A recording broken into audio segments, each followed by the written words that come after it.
नमस्कार साथियों, जानवी आईटीआई के ऑफिशियल यूट्यूब चैनल पर आप सभी का एक बार फिर से तहे दिल से बहुत बहुत स्वागत है। जिन साथियों तक ये वीडियो पहुंच पा रहा है सभी इस वीडियो को पूरा देखिए और अपने सभी साथियों में वीडियो को शेयर जरूर से कर दीजिए। फिर से एक जॉब अपडेट के साथ, वैकेंसी अपडेट के साथ हम आप सभी के सामने आ चुके हैं। एनपीसीआईएल की ओर से एक वैकेंसी निकली है। एनपीसीआई यानी कि nuclear power corporation of Indian limited, जैसे कि आप हेडिंग देख ही पा रहे हैं, ठीक है। और यहाँ पर मद्रास ऑटोमिक पावर स्टेशन की ये वैकेंसी है साथियों। मद्रास में ये वैकेंसी है, ठीक है। मद्रास ऑटोमिक पावर स्टेशन मतलब जहाँ पर विद्युत बनाई जाएगी वहाँ की ये वैकेंसी है साथियों। सबसे पहले सवाल ये आता है कि सर वैकेंसी तो मद्रास की है, तो क्या इसे हम राजस्थान वाले भर सकते हैं? तो साथियों यहाँ पर देखिए, एलिजिबल इंडिया सिटीजन्स मतलब इंडियन सिटीजन, इंडिया के आप चाहे किसी भी स्टेट से हो, आप वहाँ से ये फॉर्म अप्लाई कर सकते हैं, ठीक है। किसी भी चाहे राज्य से हो आप वहाँ से फॉर्म अप्लाई कर सकते हैं। बस आप इंडिया के मेंबर होने चाहिए, भाई भारत के आप नागरिक होने चाहिए।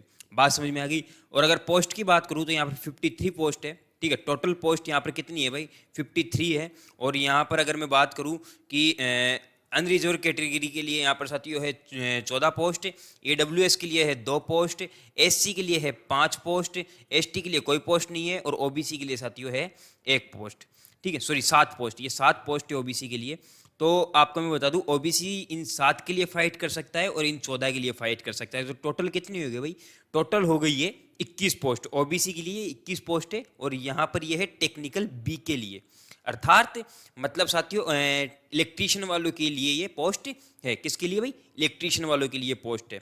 इसके बाद में ये देखिए नीचे जो है एक और दे रखा है, ये डिप्लोमा वाले के लिए है। डिप्लोमा वाले के लिए टोटल कितनी पोस्ट है भाई?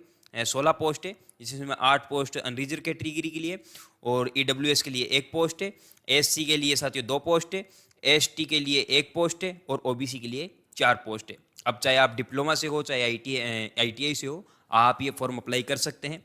किसमें कितनी पोस्ट है वो मैंने आपको बता दी। दूसरी चीज़ में मुख्य बात रहती है सर एज क्राइटेरिया क्या रखा गया है? तो एज क्राइटेरिया इसके अंदर रखा गया है साथियों 18 से 24 वर्ष, ठीक है। 18 से 24 वर्ष। इसके बाद में जो एज छूट आपको मिलती है वो मिलती ही है। कितनी मिलेगी भाई?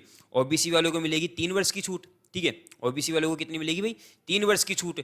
और हमारे पास जो ST SC होती है, ST SC वालों की कितनी रहेगी? 5 वर्ष की छूट। अर्थात यहाँ पर जो ST SC वाला रहेगा वो 29 वर्ष तक अप्लाई कर पाएगा, और यहाँ पर जो OBC वाला जो है 27 वर्ष तक अप्लाई कर पाएगा। तो यहाँ तक आपको समझ में आ चुका होगा। अब इसके बाद में जो फॉर्म भरने की तारीख क्या रहेगी और एग्जाम पैटर्न क्या रहेगा, है ना, सिलेक्शन प्रोसेस क्या रहेगा, उस पर चर्चा करते हैं। मेन थी वैकेंसीज पर हमने चर्चा की। और अब इसके बाद में भाई सर टाइम क्या रहेगा फॉर्म अप्लाई करने का? तो फॉर्म अप्लाई करने का टाइम है भाई 14 दिसंबर 2023 से लेकर के 5 जनवरी 2024 तक का ये फॉर्म होने वाला है। मतलब 5 जनवरी 2024 तक आप फॉर्म अप्लाई कर सकते हैं 14 दिसंबर 2023 से, ठीक है। तो ये तो फॉर्म अप्लाई करने की डेट होगी। अब इसके बाद में मोस्ट इंपॉर्टेंट बात रहती है कि सर सिलेक्शन प्रोसेस क्या रहेगा? तो देखिए 10th तो होनी चाहिए इसके अंदर, ठीक है। 10th प्लस ITI इसके अंदर मांगी जा रही है। क्या मांगी जा रही है भाई? 10th प्लस ITI इसके अंदर मांगी जा रही है। तो ITI में और 10th में क्या इसके अंदर रेशियो होने वाला है तो मैं बता दूँ आपको। देखिए 10th जो है आपकी, 10th आपकी साइंस मैथ से होनी चाहिए, और साइंस में आपकी 50% और आपकी मैथ में भी 50% होनी अनिवार्य है, तभी आप इसके अंदर अप्लाई कर पाओगे, ठीक है। मतलब 10th पास होनी चाहिए, और 10th में साइंस और मैथ में दोनों में 50% नंबर आपके होने चाहिए। इसके बाद में अगर ITI की बात करूँ तो ITI आपकी इलेक्ट्रीशियन से होनी चाहिए और फिटर से होनी चाहिए। इलेक्ट्रीशियन और फिटर, इन 2 ट्रेड को यहाँ पर मौका दिया जा रहा है। और अगर सिलेक्शन प्रोसेस की मैं बात करूँ तो सिलेक्शन प्रोसेस आपका यहाँ पर साथियों 3 स्टेज में होने वाला है। तीनों स्टेज में बता देता हूँ क्या होगा। स्टेज फर्स्ट में क्या होता है साथियों? प्री पेपर होता है जो कि 50 नंबर का होगा, ठीक है। प्री होगा 50 नंबर का, जिसमें साथियों 20 क्वेश्चन तो हो गए मैथ के, ठीक है, और आपके 20 क्वेश्चन होंगे साइंस के, और यहाँ पर 10 जो क्वेश्चन बच गए वो आ गए जनरल अवेयरनेस के। तो यहाँ पर साथियों मैं आपको बता दूँ, ये जो आपका पेपर होगा ये होगा 60 मिनट का। कितना? 60 मिनट का ये पेपर होगा।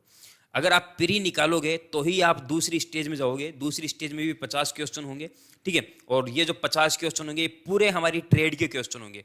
ये जो 50 क्वेश्चन होंगे पूरे हमारी ट्रेड के क्वेश्चन होंगे। फिर आती है स्टेज 3। फिर आती है स्टेज 3। स्टेज 3 के अंदर क्या होगा साथियों, यहाँ पर स्किल टेस्ट होगा। कितना भाई, स्किल टेस्ट होगा। तो यहाँ पर देखिए सबसे मेन चीज जो है ना हमारी प्री है, क्योंकि प्री जब पास होगी तभी ही आप अपने ट्रेड एग्जाम में जा पाओगे। ठीक है, मतलब जो कि एडवांस, आपके जो सेकंड स्टेज है इसको एडवांस का नाम दिया गया है, तभी आप एडवांस में पहुंच पाओगे और एडवांस ही आपको पास करवाएगी, क्योंकि यहीं से हम सबसे ज़्यादा क्वेश्चन सही कर पाएंगे। ठीक है, तो ये बात आप सभी को समझ में आ गई होगी। ये आपका सिलेक्शन प्रोसेस रहेगा, 3 स्टेज होगी। 3 स्टेज मैंने आपको बता दी, प्री, एडवांस और स्किल टेस्ट। प्री के अंदर क्या होगा भाई, 50 क्वेश्चन आएंगे, 20 मैथ के, 20 साइंस के और 20 जनरल अवेयरनेस। इसके बाद में स्टेज 2 जिसे आप एडवांस कहते हैं, इसमें 50 क्वेश्चन आएंगे और ये 50 क्वेश्चन ट्रेड के रहेंगे। इसके बाद स्किल टेस्ट आएगा। स्किल टेस्ट का काम सिर्फ इतना है कि ये हमें सिर्फ धक्का लगाएगा, हमें पास करवाएगा।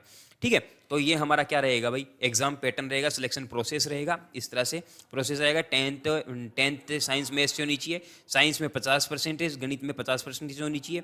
ठीक है, भारत में आप चाहे किसी भी स्टेट से हो, आप इसके अंदर अप्लाई कर सकते हैं। और कब से कब तक, 14 दिसंबर से लेकर के 5 जनवरी 2024 तक आप इसके अंदर अप्लाई कर सकते हैं। तो धन्यवाद साथियों, उम्मीद है आपको वीडियो अच्छा लगा होगा। वीडियो अच्छा लगा है तो वीडियो को लाइक, चैनल को सब्सक्राइब और बेल आइकन को ऑन जरूर से कर लीजिए। धन्यवाद साथियों।